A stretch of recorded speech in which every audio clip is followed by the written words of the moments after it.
Thank you very much. So thank you very, very much to Devin for inviting me. I am honored to be a guest and to share what little knowledge I have.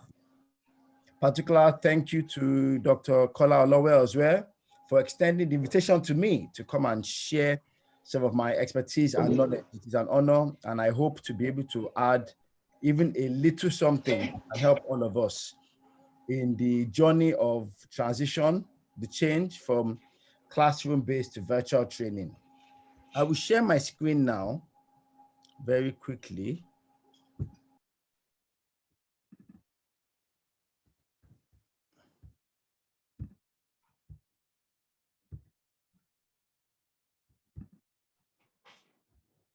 Okay. And hopefully everybody can see my screen. If you can just wave. If you can see my screen, just wave your hand. That's okay. Thank you very much. So I'll talk about myself very quickly. I'm a trainer. I'm a coach. Like yourselves, I'm a trainer as well. So I can understand completely the challenges you face in the area of training. I'm making this jump from face-to-face training to virtual training. The world is changing, and we all need to be ready to meet the needs of our learners, of our customers, of our clients, of our staff, to which we have given the responsibility of developing their capability. So it is an amazing, and thank you again to Devin for doing this. It's quite timely, a timely program to do to make sure that we are ready to meet the challenge of the changing landscape of learning. I'm a learning technology specialist. I'm passionate about technology, and I love to coach and train people. And I've done this for a number of multinational companies to help them change face-to-face training to virtual training. So what are the objectives of this? Now, you will notice that one of the things very quickly that is very good practice that even what Devin are doing, which I applaud you for, is very quickly, is ground rules. At the beginning of every virtual training, now one of the things to remember about virtual training is this. When you are in a classroom, it is easy to look people in the eye and tell them what you need to do. Sometimes in a virtual class, in a face-to-face classroom, sometimes if the learners don't understand what is going on, we all know we have a way of making things better in the class by calling out the people that are causing a challenge and talking with them or setting ground rules. But we also know that because virtual is virtual, you need to be a lot more planned. All of us here are trainers, so we have experience of taking a PowerPoint. When they invite you for training, you know, if they just give you one PowerPoint, you can go there and very quickly run a training, even without planning it, because you know the knowledge, it's in your head. You can just very quickly run a training as long as you have the PowerPoint. With virtual, it's different, because with virtual, there are a lot of things that are in place, like technology, time, attention of the learners. That means that you have to be a lot more planned with your training online. It's not as easy to just come online, put the presentation online and do the presentation. If you want a very good learning experience that your learners will understand and you get them to collaborate and engage, you need to be very planned. And that's why I like what Dr. Kola Olowe did at the beginning. He set the ground rules down. So when you're doing virtual training, one of the very important first things you do is you set the ground rules. And the second thing is objectives.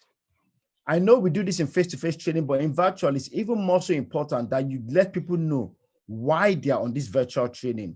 Because the truth about virtual training is I can be here, but I can be looking at my mobile phone. David Brown spoke it yesterday. I can be looking at my mobile phone. So you have to be constantly thinking about engagement. The more interactive your virtual session is, the better it is. The more collaborative your virtual session is, the better it is. You need to find a way to make sure your learners are constantly, their brain is constantly being activated. You are asking them questions. You are challenging them to do things. You're asking them to work with people.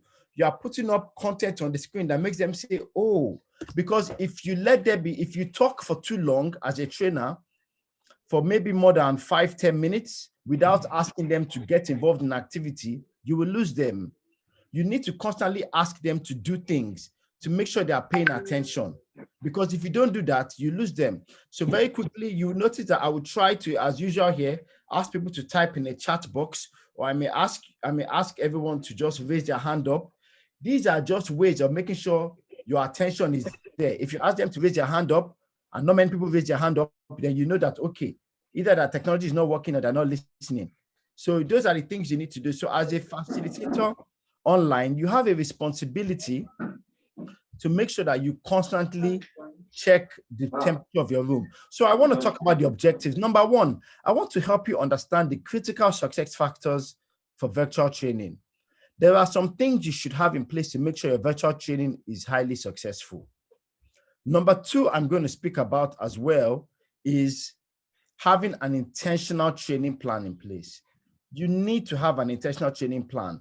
Gone are the days when face-to-face, I know a lot of us are not like that, but sometimes even with face-to-face training, as long as you have your content, you print out their manual, you give it to them, you come to the room, you know that somehow we are trainers, and I know between all of us, somehow trainers, we can find a way to just make it work. We'll deliver the content. But with virtual training, you have to be so deliberate to make sure you achieve your objective, or else you can lose them. I'm also going to speak about making the most of whichever technology you choose. There are a lot of technologies out there, and I know some of the questions a lot of you have is, but which technology can I use? There's a lot of technology out there that you can use. Actually, now that I'm saying this, let's quickly type in the chat box, if everyone doesn't mind, what type of technology are you familiar with for virtual training? I'll just put that in the chat box. Type in the chat box, all everyone, what type of virtual technology are you using? Zoom, okay. Zoom is good. Zoom, very good. Zoom, quite popular, Zoom. Oh, Zoom is winning. Oh, we have Skype, Google Meeting, Zoom, okay. Voov, Microsoft Teams, Skype, Zoom. Excellent. So it looks like Zoom is winning. Google Meet. Now, I could have done this with a poll as well, you see. But the reason why I did this as chat as well is that I'm trying to help you understand as well that sometimes you don't always need to overcomplicate your virtual training to have a good virtual training session. You can keep it simple. Look at you, Zoom. Excellent. Thank you. So Zoom as well. Google Meeting. Excellent. Excellent. Okay, that's enough. Thank you very much, everyone. But you see what this has done. Number one, I'm keeping you engaged. You are all typing. You are using the technology. You are learning about it. But also, I'm finding out to see if everyone is paying attention.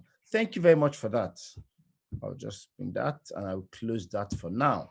Okay, so the next thing I'm going to do is I'm going to talk about preparing you for virtual content design, preparing participants for new ways of learning, and paying attention to the administrative details. These are all the things we are going to cover. Now, I can't cover everything in detail, and I know that Devin will share the PowerPoint after, so you can look at it. That will help you. But hopefully, I can talk about everything that you can bear in mind so that when you are planning your training, you think about these things. So here's another question I would like to ask. What are some of the reasons why most of us think that the world is going virtual? If you can just keep it to one sentence, why do we think virtual training is becoming more and more important? Let's type that in the chat box.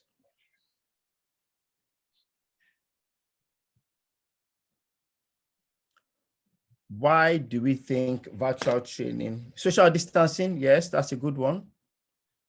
Technology, yes. There are no right or wrong answers. Because of pandemic, industrial Internet of Things, yes. Fourth industrial revolution, very good answer. Globalization, excellent.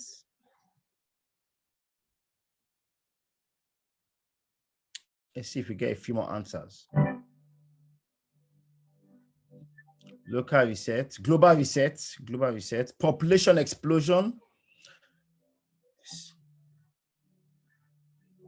new trend in training and development, yes. I like that one.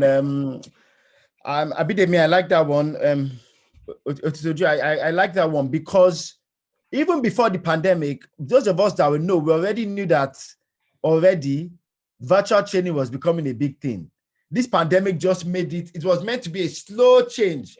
This pandemic just made it go like that very quickly. And all of us just had to learn very quickly. It was already happening. Saving money.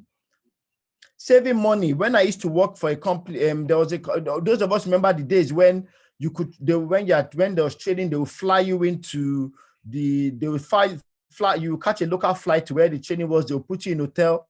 Now people are asking, can't you do the training virtual? Because it saves money. These are all resource management. You see, this is a resource management, another good one as well.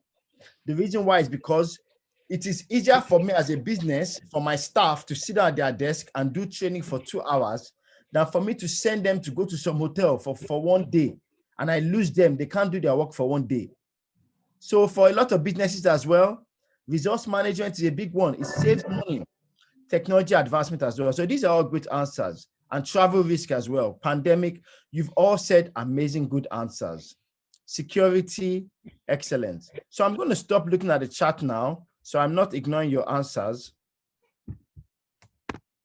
And I'm going to go back to that now. So just to put this down, and I'll go back now and I'll move ahead with the presentation. But you can see what I'm doing. I want you to see what I'm doing. I'm using the chat box, and I've deliberately not used too many tools because I want to show you that even with Zoom that most of us use, you can have a very healthy discussion with your learners by just asking questions and getting them involved in the discussion without thinking too much about all the other things. Those things are very good, and they make things easier.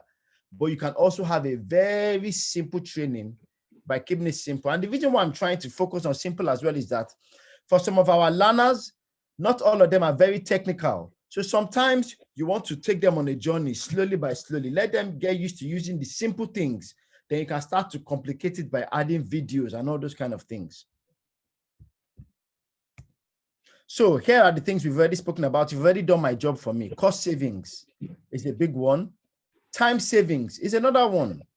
Location and reach. These are all some of the reasons, and so many more. People spoke about pandemic. The pandemic is important. Globalization, resource management. These are all reasons why virtual training is here. But these are all benefits. Now, look at us. As WAMDevin, we are able to run a training that cuts across all of West Africa, and we're all doing it at the same time, and it has increased the reach. Dr. Kola and Aloe and his team have done a good job, but look at them. They've reached out to everyone. We don't need to, face-to-face is good. We love you. We love to be with each other, but time cannot stand still. You have to progress, and they are still pushing their training agenda. Location doesn't matter now. We are all in our local offices, and we are having this training. Time savings. In about 2-3 hours, the program is done. We've achieved it, and we've also saved cost. So, what is a virtual instructor-led training? I like to call it a VILT. If you don't like calling it VILT, that's fine. That's just me. It's a bit tricky on the tongue for some people, but it's a virtual instructor-led training. And it is a highly interactive, synchronous. This is the keyword, synchronous, because synchronous, as all learning instructors here know, means a live training. It's done in real time. It's a highly interactive. You can see the words here. Highly interactive. Synchronous means it's live. Instructor-led. There is an instructor leading it with defined learning objectives and with participants who are individually connected from geographically dispersed locations using a web-based classroom platform. So this is a highly interactive. You can see already we are interactive. For your instructor-led training to be virtual, it has to be interactive. It has to be live. There has to be an online learning instructor, and you have to be very clear with your objectives. And as well, there has to be individuals connected. So here is an example. Is a webinar a virtual instructor-led training now? That is a question.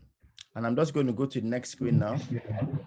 Is a webinar considered a virtual instructor-led training?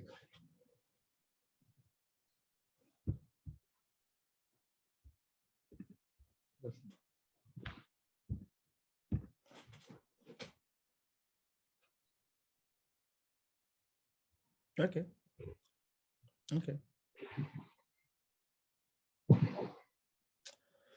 So, yeah, not necessarily. Very good answer. So I can see why a lot of us would say yes.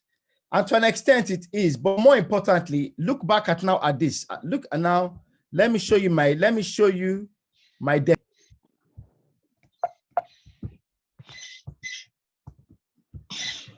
look at the definition again. Highly interactive. Now, if you remember webinars, it depends on the webinar. Okay.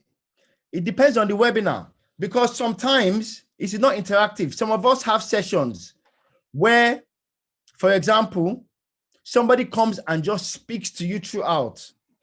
That is not a virtual instructor-led training because there has not been collaboration, there's not been activity. And sometimes there is no learning objective set.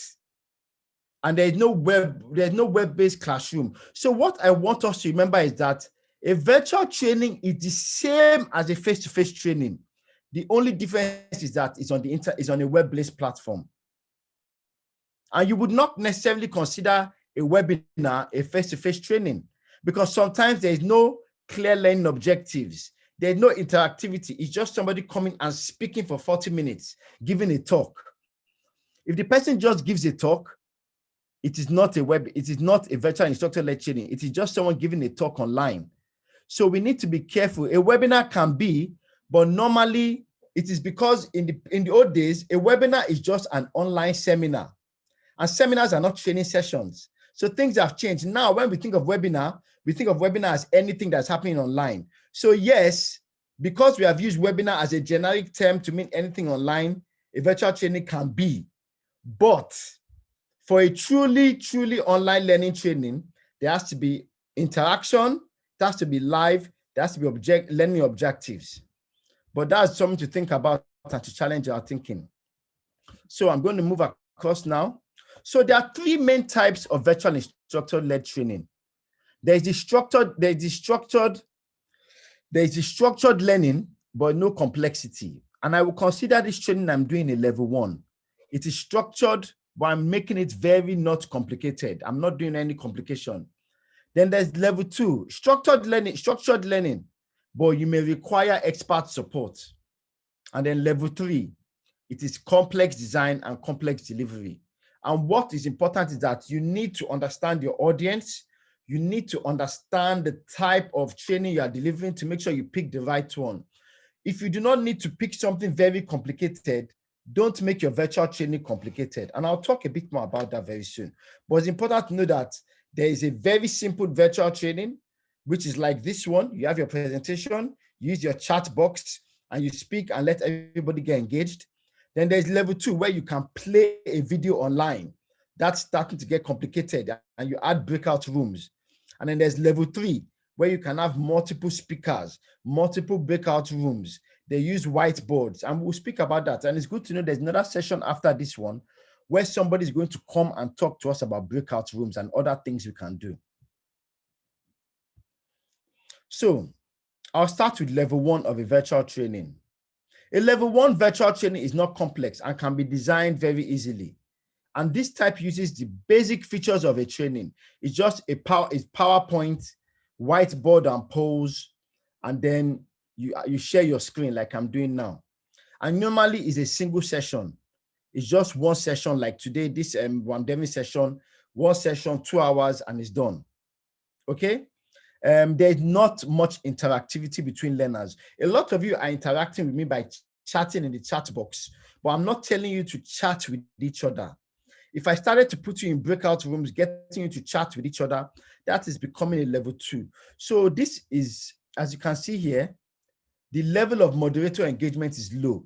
Now, when we say moderator, does everyone know what a moderator is?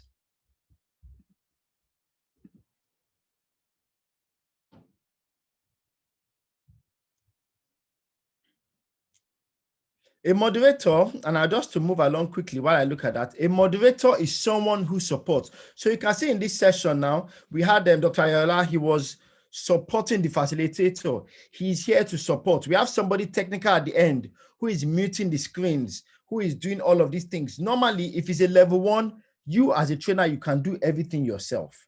You don't need much support. You just set up your Zoom call, People come on board and you do everything on yourself. So normally if it's a level 1, it's very simple. You set up the Zoom call, people come in, you mute their microphone or you unmute it, you do everything yourself. That is a level 1. So the trainer will not need a moderator. You should be able to do it with little or no help. But then we have level 2. Level 2 is a bit more complex and you may require support. So you may use polls, whiteboard, you may use a lot of videos, and then at this point, you will need a moderator. Level 2, you might get a moderator to come in and help you to say, as Dr. Ayola is here now, this is a bit more complicated. We have a moderator here. You have a technical expert at the back. Oh, my microphone is not working. There are people at the back that are helping you because you have a lot to do.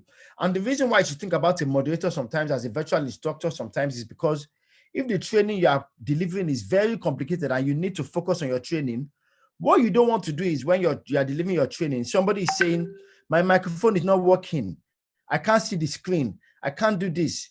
You don't want to be running around doing that. You want somebody at the back helping you, talking to those people to say, why is your microphone not working? Have you tried this? Have you tried that? Oh, answering the, you might need someone that is there to answer the questions in the chat box. Now look at me now, I'm answering the chat myself, but if it's a really complex training, I may need the moderator to be on the chat box answering the questions and saying, oh, Mr. Femi Akemi, there's a question here. What do you think about this?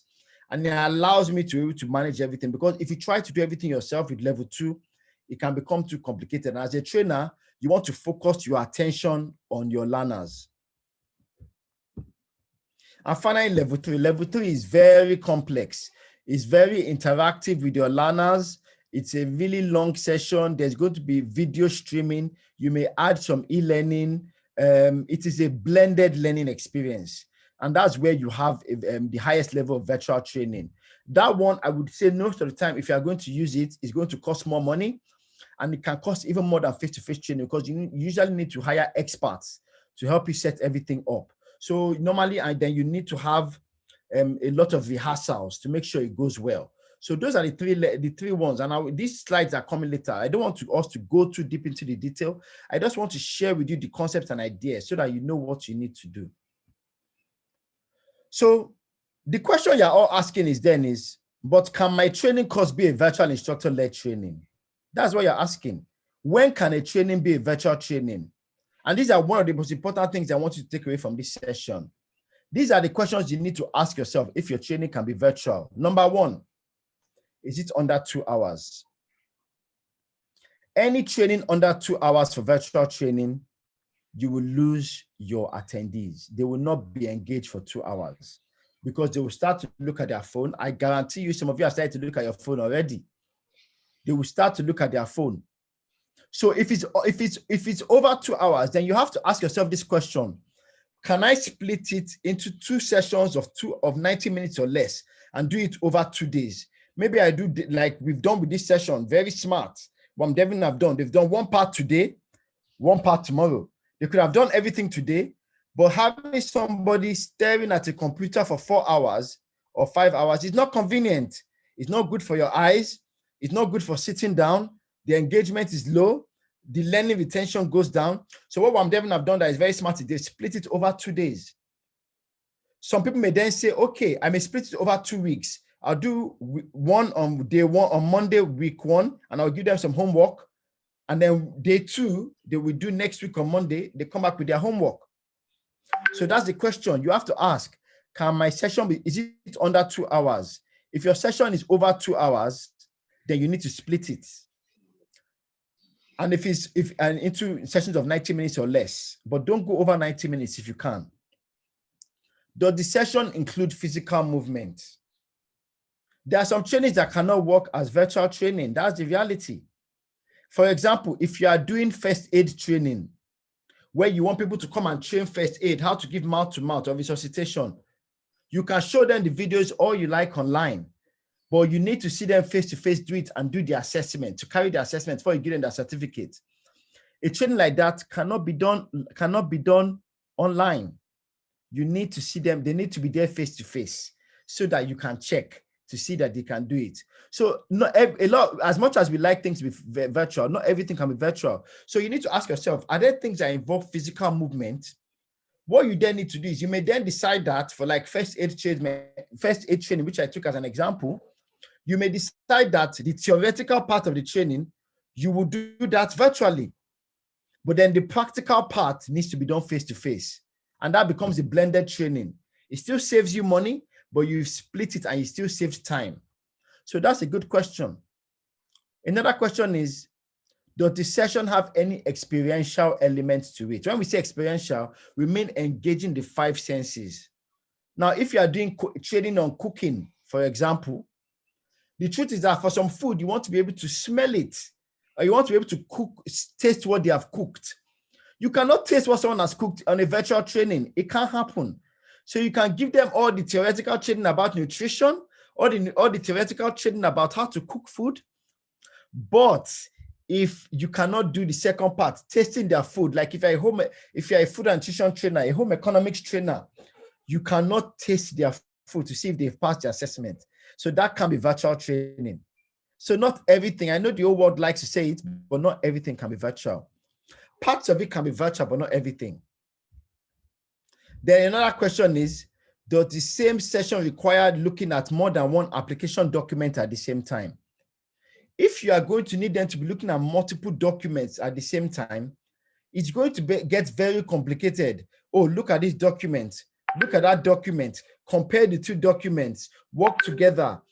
Use your judgment. If you know that very quickly your learners are going to have to be doing lots of things at the same time, it doesn't make training easy, because then they have to use their screen. You have to talk to them. You have to tell them, okay, look at your documents. Come back to me.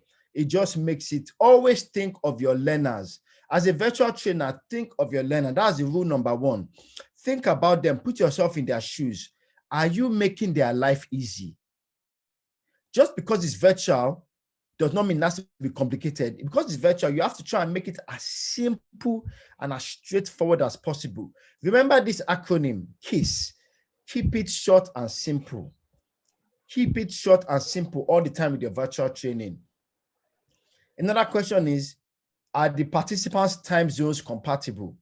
Now, WAMDEVN is, as I know, I heard Dr. Kola Olowe speaking yesterday, and he said WAMDEVN, we're in West Africa. So West Africa, more or less, we can all be in the same time zone and work together.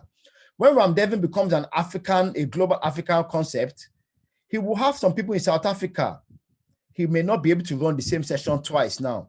He may need to run some for people in West Africa, some for people in East Africa, because you cannot do it. So when you're doing virtual session, I've told you again, think of your learners. And some of you are trainers that have some people that you have some trainers, you'll have some learners you may have learners in Dubai or in other places. Or sometimes your learners, for some reason, are in different locations. Think of their time zone. You need to find a time zone that works. And this is the rule I want you to remember as well as trainers. It is not your own time zone that is important. It is your learner's time zone that is important. I've done lots of training where I've had to hire a trainer in Australia, and he would tell me that, oh, he's late for me, and all my learners are in Nigeria and UK and West. I said, look, you either want the job or you don't want it. I cannot tell my learners to be waking up at 1 a.m. in the morning to learn. It's not possible. So your learners are your most important person when it comes to training. Think of their technology. Think of their location. Think of their convenience. It is the trainer that has to adapt. I've had many times where I see a trainer wake up 2 o'clock in the morning. He has to drink coffee, and I respect him. I appreciate it, but that's his own challenge. The trainers are the most important. The learners are the most important. So always think about that. And then finally, think of it. Does it require a specific physical location? I was doing some training for a company, for example, and they wanted to go and look at robots. Please, I would appreciate it if anyone need to mute your computer because we can hear you having other people.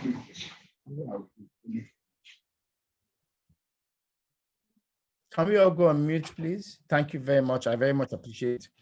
And then finally, do you need a physical location? Sometimes you need to go on a field trip as trainers. You need to take your learners to a certain location to go and look at things with their 2 eyes. They need to go somewhere and look at something with their 2 eyes, to touch things. You can't do that virtually. So a good virtual trainer also understands what can be virtual and what cannot be virtual. And the things that are virtual, you make virtual, and the things that need to be face-to-face, you make face-to-face. But always think of your learner. So these are some rules to think about. This will be coming. I'm sure that Devin will share this. Print this out and put it somewhere to help you make your mind up when you're planning the training to see if it works as a training. So here are some key attributes of a virtual training. It has to be scheduled live at a specific time. It has to be a live learning event. It can be recorded and be reused. It has to be led by a facilitator. You have to use teleconference or computer audio or Zoom. And sometimes if you need to, make sure you tell people, get your headsets or make sure everything works.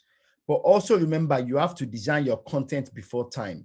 With virtual, one of the things with virtual is, as a trainer, the honest truth, as trainers, sometimes you can go to a training session without printing out instructor guides, without printing anything. You can take your pen and paper and go to a training room and train people. With virtual, you can't do that. You have to plan everything at the head of time. Make sure your content is pre-designed. And if you need to, it is easily changeable. You can change it out to update things, but you have to be ready for virtual training. The one important thing with virtual training is that you have to be ready. So there are a number of success. I hope this is helpful for everyone. Let's how is everyone feeling about this end? Let's do a quick temperature check. How are you feeling about this training? Are you finding it useful? Is it meeting your expectations?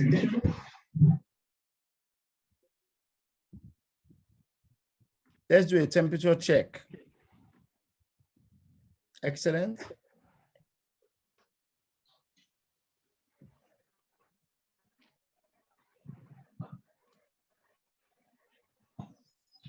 Good. I'm glad he's meeting your expectations. I will definitely take questions when I finish. I think it's good to take questions.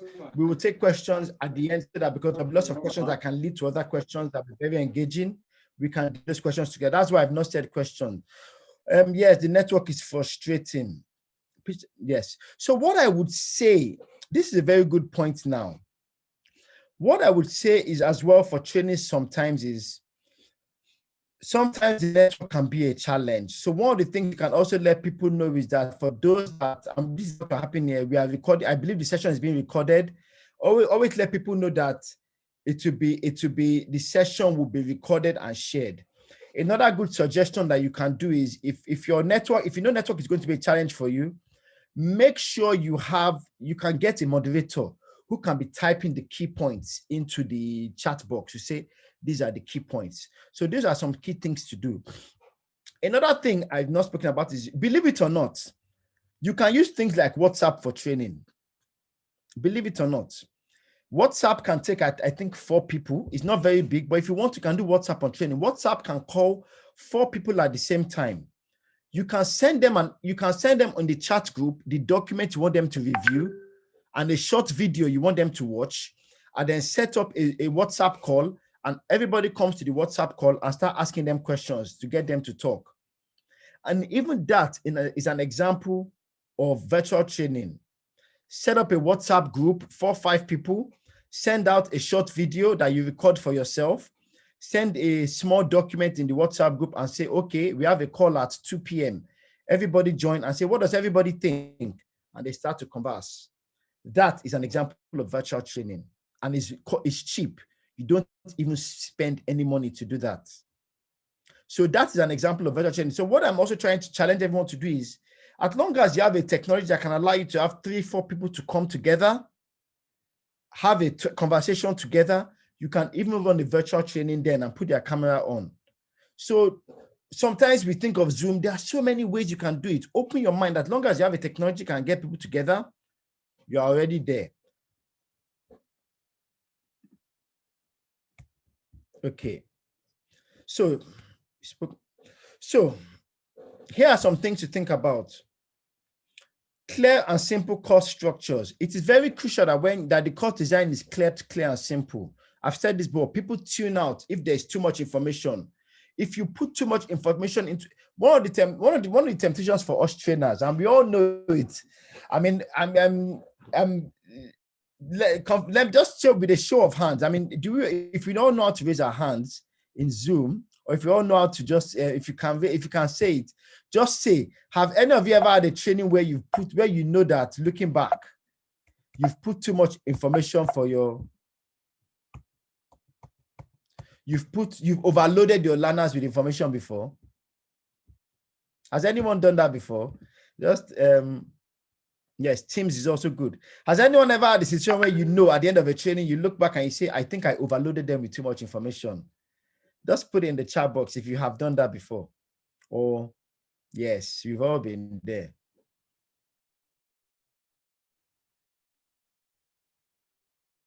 Yeah. We've all been there.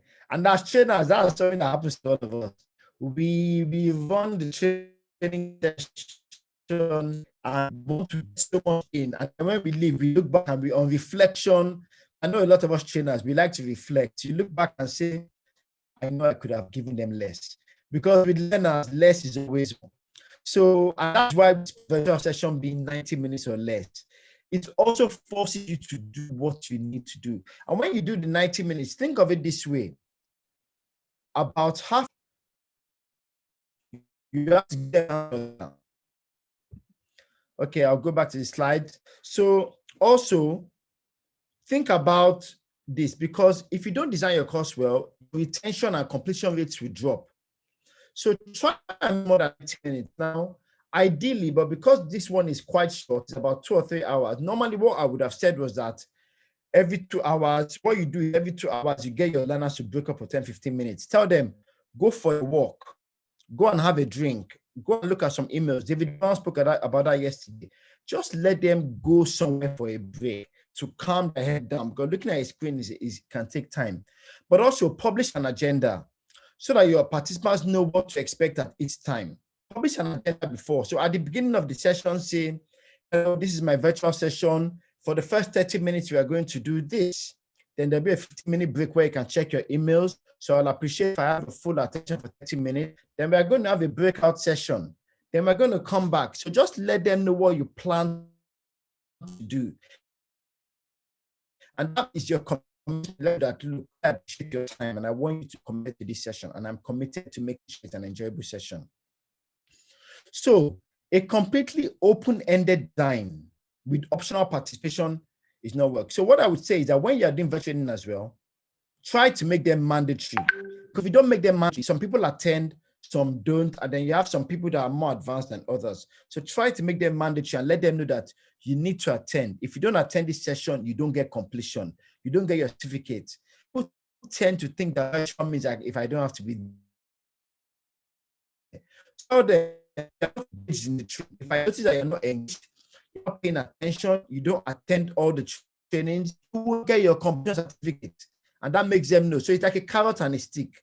The carrot is I will give you your break time, but this is that if you are not engaged, and this is very good for mandate or compliance training that is compulsory. You have to let them know upfront. Oh, I think there's some noise. If we just mandatory training, I will not give you your completion certificate. Okay?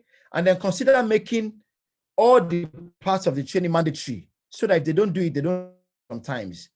And then you may decide that there's a coaching call that is less mandatory, but think about that as well. That just make sure that you find a way to make sure that they do what is necessary.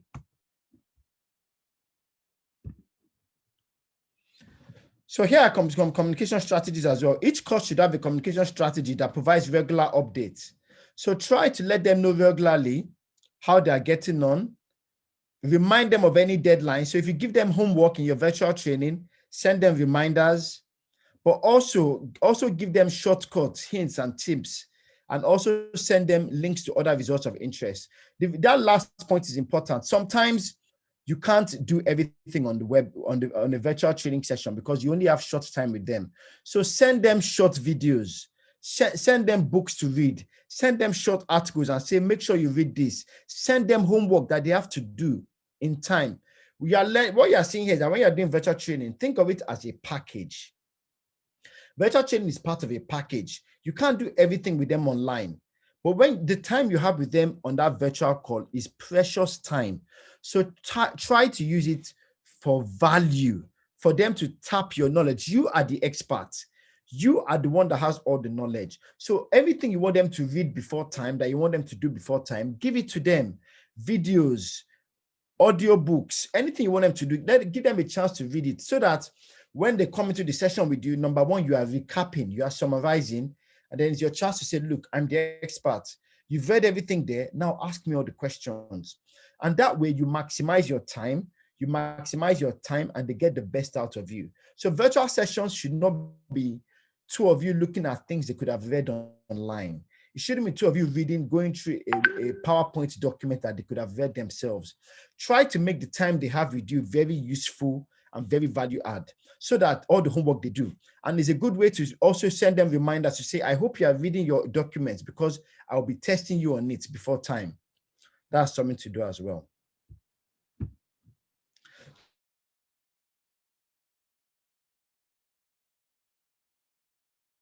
Saying,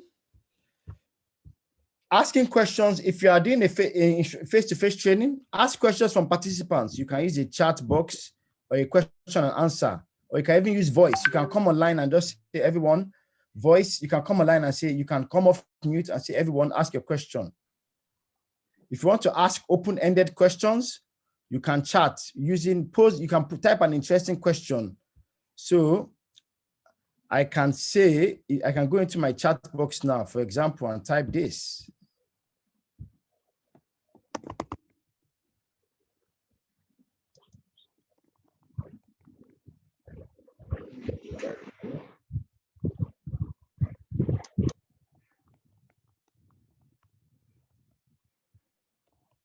I can type that in the chat box, and it's a way to just, so I would in the classroom, I would have just asked the question, but you can type it here, or you can use a poll, or you can ask closed questions. So you can ask a simple yes or no question, and you can say, is everybody enjoying this session? Please type yes or no in your chat box. So I'm asking that question, is everybody enjoying this session? Yes or no?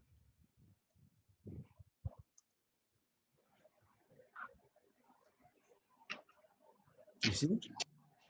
And that's a simple way. This is a simple thing. So if you want to ask close question, you can do that.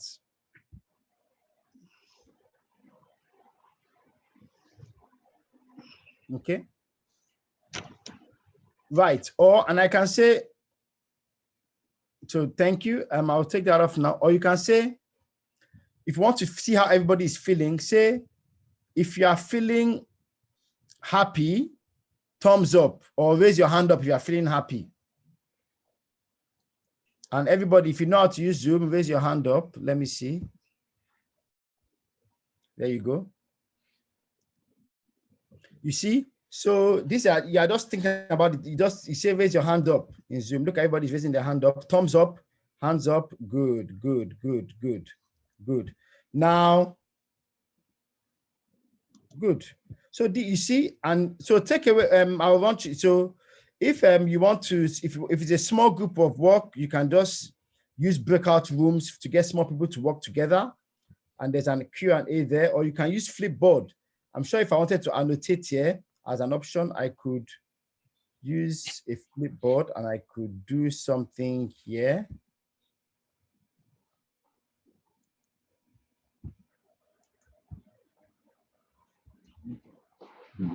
See, and I can do that. So you can, even if you want to write on the board, you can write on the board and do things like this. Question mark. I'll just clear all joins, and then but that's an example. So you can do that. And then demonstrations. You can also do, if you want to do demonstration, you may need to do video, or you may need to put on your camera like me and do a demonstration to show everybody what I'm doing. So these are things you can do that if you do them in face-to-face, you can think about how you do them in virtual. Okay. So I'll try to move quickly. So in traditional classroom, for example, you may have people where you want to break people out into groups. You just assign people into groups, group 1, 2, and 3, get together, have a meeting, and come back to me so for example, you may have a discussion point. You may want to say, what is the future of learning? And I can ask the moderator to break everybody into breakout groups. I'm not doing that now. Someone else will do it to show you. And then I'll say, speak for 5 minutes. And then at the end, nominate a leader. And then when we all come back to this group together, I'll now ask the leader to tell us what they think the answer to the question is. So those are things you can do. And we'll be speaking about that in the next session. You can use your polls, and as well, you can present things and do a question and answer session. So for example, I can show you. Okay. Okay. So here are some things. If you want to do a lot of interactivity in your class, here are some things you can do. And then let me move from here. Can we go on mute, please? Someone is speaking. Can we go on mute?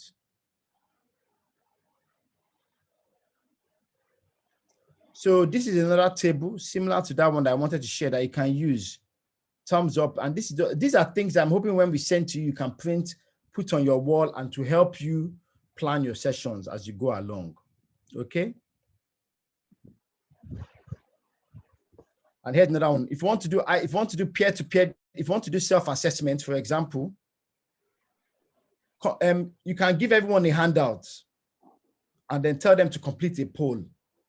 Or you can do a whiteboard to allow participants to discuss. Or we can even do role playing. Dr. Kola Aloe and I can come online and we can do a role play discussion to see how everything is. And you can even ask questions. But you see, all of these things, they allow you to do it. And some of these things are not. If you want to do icebreaker, for example, you can put a picture on the board and say, everyone, say one thing you don't know about, one thing you know about me. And just get creative with all of these tools. And that's the main thing I want you to do, is think about getting creative. Everything you do with a face-to-face class, you can do most of it in a virtual classroom. The most important thing you need to think about is this question: is my classroom fit for a virtual training?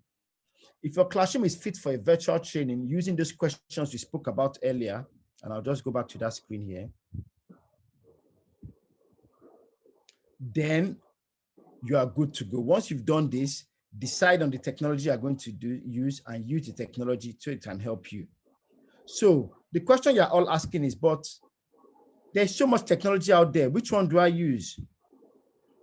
There is Slack, there's Microsoft Teams, there's Facebook Time, there's WhatsApp, there's Miro, there's all of them. Then there is Google Hangouts, there's Around, there's Daily. The list is endless. There is too much choice. How do you know which one to choose? And that's where I would say make sure these things are in place. Number one, make sure the tool allows you to chat.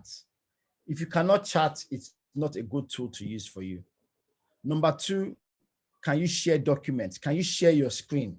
If you can't share your screen, they can't see your face, and that reduces engagement. Number three, less critical, but it's helpful. Can you annotate documents, or can you whiteboard? If you can't whiteboard, you can still have the training session, but it limits your ability to do certain things. So I spoke about using WhatsApp to run a training at a budget. With WhatsApp, you cannot annotate or you cannot whiteboard, but you can share documents and you can chat. So you have to think about what you're trying to do. Status indicator, can they raise their hand? You can raise your hand. If they can raise their hand or not, it helps you a lot. Polling, can you do a poll to ask questions? And then can you break out? And finally, can you share applications? These are the questions you should ask. The very, very simple questions at a very simple level, because a lot of us are working within cost constraints, internet constraints, things that constrain our ability. So I'm thinking if you have money, then you can go and spend a lot of big money and you can certainly get a lot more. But if you want to keep it very simple, these are the basic things. And for the most part, Zoom, Microsoft Teams, and Google Hangouts can do these things, and you can get most of them free to a certain extent, and they can do these things. Nelson, so if you want to, fine. Someone is speaking. Can we come on mute, please? But the main thing is keep it short and simple. Make sure you, the trainer, are comfortable. Don't go beyond your level. It takes growth. It takes change. It's step by step. Make sure you are comfortable. Okay. Practice, practice, practice. Practice before you join the call. Make sure you are comfortable. And finally, have a backup plan. Sometimes your internet does not work. Then have a backup plan. Sometimes it means you just need to do a telephone call. You can do a telephone call and share. Your screen sharing is not working because of internet. Then maybe you just need to do audio call, like a conference call. You can do Zoom call without the video. You can switch your camera off. Camera eats a lot of data sometimes. Take your camera off and share the document. It's not the best, but it's better than nothing. But have your backup plan. And sometimes you tell them that, look, if the technology doesn't work, I've recorded a session already, watch the session, and next week we'll catch up again. But you have to be able to think agile, be able to think smart, be able to think flexibly, because virtual training, anything can happen, so you need to be flexible. And finally, I just want to share some checklists, some things to make sure you have. If you're going to run, make sure you have a computer that works, a laptop or a mobile, and make sure your learners have that. Make sure their audio is working or they have a reliable telephone connection. Make sure everybody has downloaded their Zoom software or whatever the software is and they have internet connection. So what I usually do is I will recommend you send an email like 24 hours or 48 hours before saying the training is happening on this date. Please make sure you have a computer and your computer is charged and you have a charger pack. So this has happened to me many times. I'll run out of battery.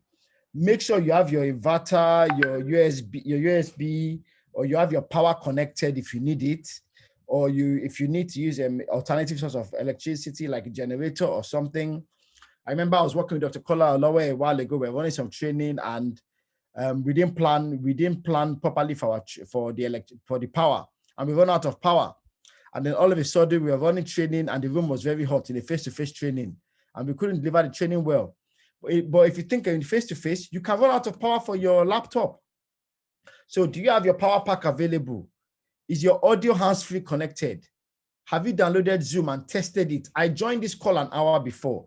And we had a call, I think with Ram Devin, we had a call last week where everybody came on to make sure our technology was working. Do all these things to make sure before the day is ready. And then some trainers will even have a call 30 minutes before the day to say everybody join to make sure everything is working fine. So if you need to schedule that training to start, and finally, try and make your training start 30 minutes before. It allows you to make sure your technology is working. It allows your learners to join in time to make sure they are working. It allows you to feel calm and ready to go and make sure everything is working. And with that said, I think that is my part finished. So I think at this point, basic Zoom functionality.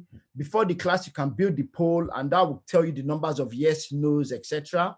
But if you know you don't want to use poll and you want to keep it simple and just want you to chat box, you may need to have somebody beside you. Yes, and if you don't have somebody beside you, you may need to record the session. Then after, watch the session and monitor the chat box and see the feedback. Okay. Thank you very much. We have Dr. Mrs.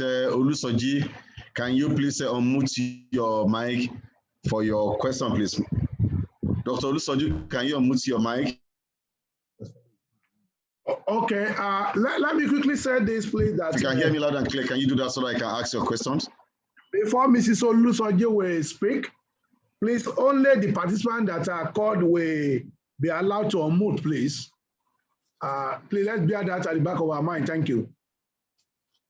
Thank you, sir. So, Dr. Olusoji.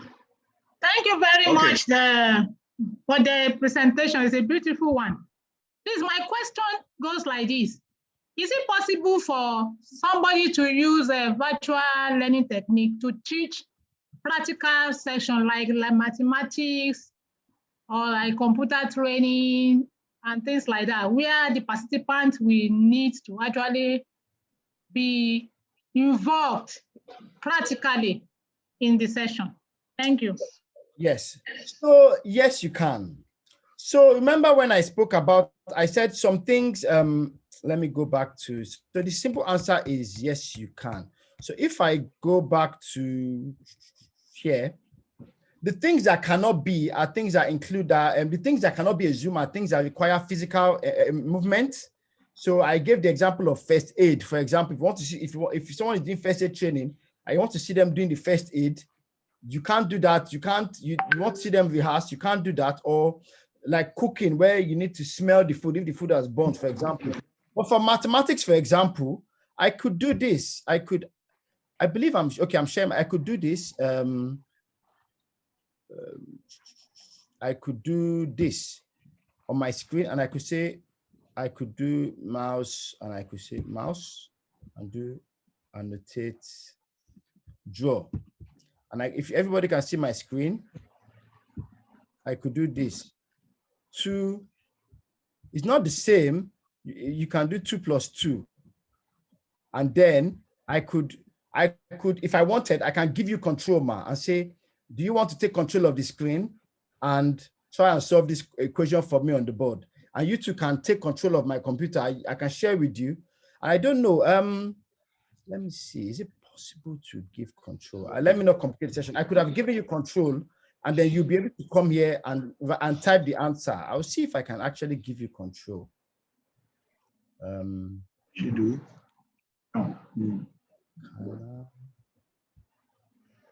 Stop.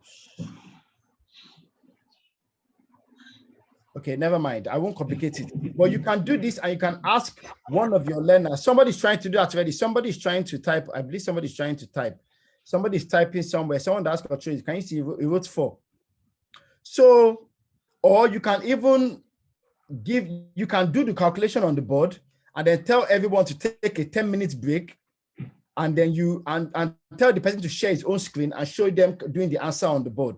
It's not the most convenient. And if you have a lot of people in the room, sometimes it's not the same. If you have a lot of people, you may need to have more than one trainer. You may need 2 or 3 trainers that can help you work with other people at the same time. So you can break everybody. You can break everybody together. Thank you very much, Mr. Femi Akiemi. Can we also take Mr. Adeyinka Adepoju, please? You have to unmute your speaker at this point so that you can quickly have your questions. Mr. Adeyinka, please.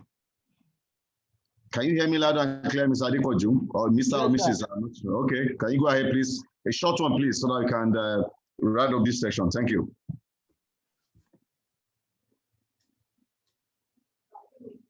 Are you there? I think we lost that. At this point, let me acknowledge the presence of our mentor here, Dr. Mrs. Fagbemi, is our mother. Madam, you are welcome.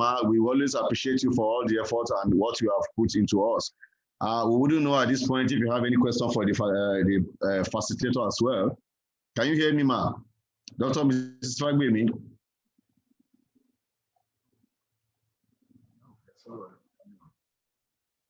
Hello, okay. Sir. Hello, sir. Hello.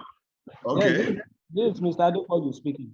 Okay, go ahead. A very short one, please. I want to ask the moderator, the facilitator, is in the area of pacing.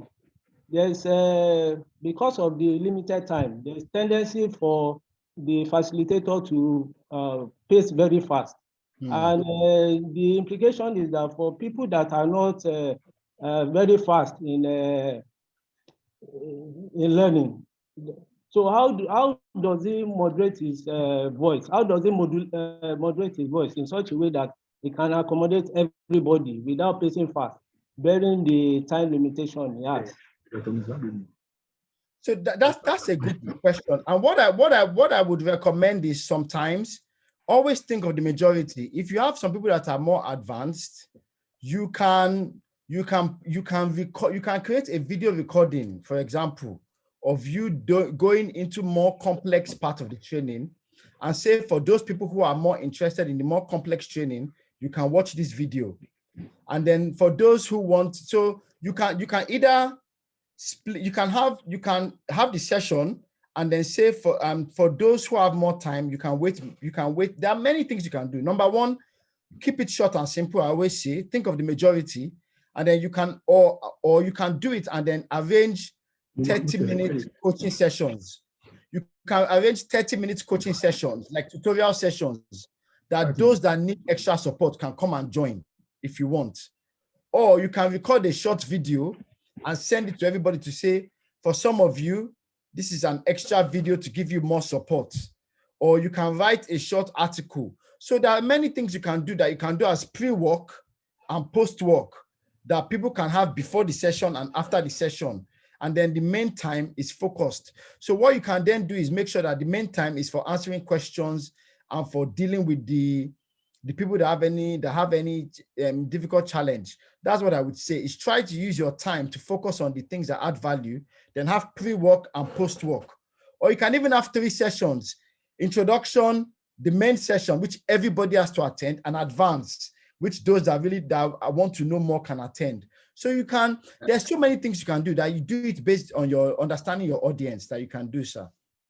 Thank you very much, sir. Can we have the last one from Mr. Odrak? Mr. Odrak, please, can you unmute your mic, please, and answer your ask your question? Mr. Odrak, can you hear me? Hello, Mr. Odrak, if you are hearing me, can you unmute your mic? I think we're not getting across to him. So at this point, gentlemen and ladies, Dr. Olowe, I don't know if you have any question to wrap up this section. Yes, I have a question to just ask. First and foremost, let me appreciate Mr. Kemi for the wonderful presentation. However, sir, this question, I want us to see how do you come in here. I know before now we gave all our intended participants and the participants an assignment that they should come up with 2 or 3 courses that they have designed and delivered. And you will know, I agree with me that most of our MDIs have been carrying out more or less a lot of their traditional programs, 2 weeks, 4 weeks program. So part of the question I want us to look at is how do we translate all this? How do we move them from this 4 weeks, 3 weeks, 2 weeks, to probably 2 days, so that we can still get virtually good things that we can. How do we cut and paste, recut and repaste most of our courses that we have already outlined out? What are the things we should be at the back of our mind? How do we go about it? Thank you, sir. Very good question. So what I would say, number one is, if your program is very big and bulky, I would say that you need to now start thinking about making your training more of a blended training. Make it more of a mix of things. So some of the things you can do is look at your training and look at the things and say, what are the things in this training that I don't need to be in collaboration with them that we can talk about? Like for this training, for example, if I wanted to, I could have taken the first part of this training about what is the definition of a virtual instructor-led training.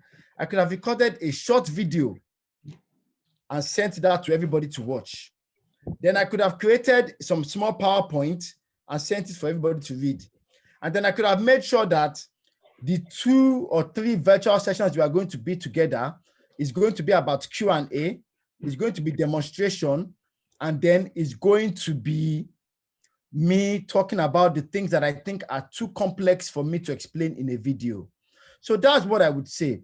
Think about the things that are very theoretic. The things that are very theoretic that they can read themselves. Think about either sending them the documentation to read before the session, or create a video for them to watch. Hello. Okay, hello. thank you.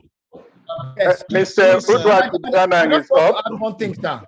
One thing Can you give us some minutes? Immediately, please. A quick thing I want to say, and you can prepare that before the session. The one thing you can do is, once you've given them things to read before the session, before your main session starts, you can do a quick quiz to see if they've read it. And that will let you know that, okay, they've read it. And if they've not read it and there are any questions, you can cover their questions. Then you can go into the main things. The important thing about virtual training is making sure that your time is used productively. You use your knowledge, not just reading PowerPoint, because anybody can read PowerPoint on their own. It's about collaboration and using your expertise and making sure your time is worth the money. Thank you. Thank you very much. Now I can acknowledge the presence of Dr. Mrs. Fagbemi. Good morning or good afternoon, ma'am. Thank you very much, everyone. I want to again thank Juan Devin for organizing the webinar. And I must point out that the facilitator has been very detailed in the presentation. and we very appreciate you. And from the presentation, I can see that one of the skills that I as a person, or maybe many of us will have to develop, is how to use this personal quiz as we go on, you know. I would personally like to perfect that skill so that I'll be able to put in quizzes and say, answer this and this and so on. Thank you very much. Thank you, Ba. Thank you very much, man. Yes, and I believe there's someone coming after me. I believe Dr. Ayala, I think there's someone coming after me to talk more about the functionality of the tool. I believe. Yeah, sure. Yes. We're having the next fast. We have about two hands up. Can we still take them quickly? Mr. Ade, are you there? Can you just ask your question briefly? Mr. Ade, if you can hear me. Dr. Ayola, I think we should proceed further if we don't mind. Okay. So on that note, we want to thank the facilitators for doing a wonderful job. And we hope if any of our participants have one or two questions, they can still get across to you. Yes, so my details will be provided in this. I'm sure you can provide my details, and it's in the PowerPoint that they can reach out to me as well. So. Okay, thank you very much. We appreciate you. We look forward to see you again. Thank you and God bless you. Thank you. Thank you for inviting me. I'm Devin and everybody. Great job. I'm enjoying it. And thank you. I honor you. Thank you.